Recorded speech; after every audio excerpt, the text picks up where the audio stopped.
the season. I mean, it's a 23 race calendar. We've done 2 races in Bahrain and Jeddah so far, and you know, the venues vary a great deal. Australia, you know, just over a week's time. So I'm sure it's going to ebb and flow, but you know, we're hopeful that we can extract more performance from the car.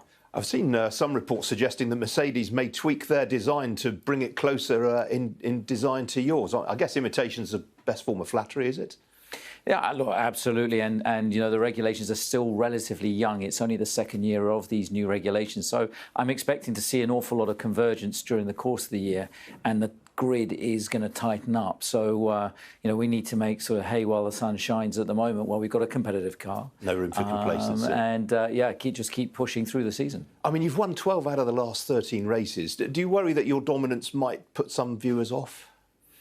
Well, look, I think that, you know, some of the racing has been fantastic, and I think we saw a great race again at the weekend between our 2 drivers. And if you do have 2 dominant cars, if those 2 cars are racing each other, then I think that does create a spectacle in itself. But I have no doubt that the opposition are going to be coming back quickly and aggressively, especially as we come back into the European season where updates start to come through. We're hearing about big Mercedes upgrades. I'm sure Ferrari aren't happy with their current position as well. So, you know, we're fully expecting things to converge quickly once we get back into Europe.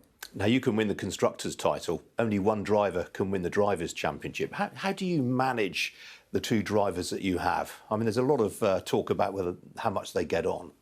Well, there's always a conflict between the 2 championships. So the big championship for the team is the Constructors. That's where the money is distributed within the sport that comes in through the different fees, etc. The Drivers is the individual championship, and that's the one that carries the prestige, especially for the drivers.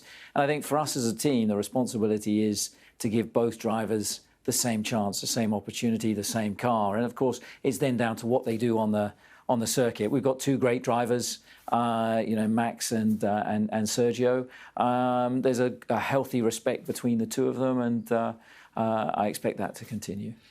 Lewis Hamilton's been very complimentary about your car, and Toto Wolff, your opposite number at Mercedes, said he wouldn't blame him if he left Mercedes. Could you ever see yourself signing him?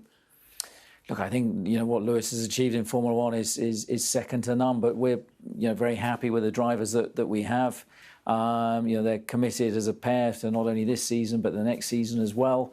So you know, I can't see where we would be able to accommodate Lewis, but I'm sure they're going to sort their issues out, and we're certainly not writing him off yet.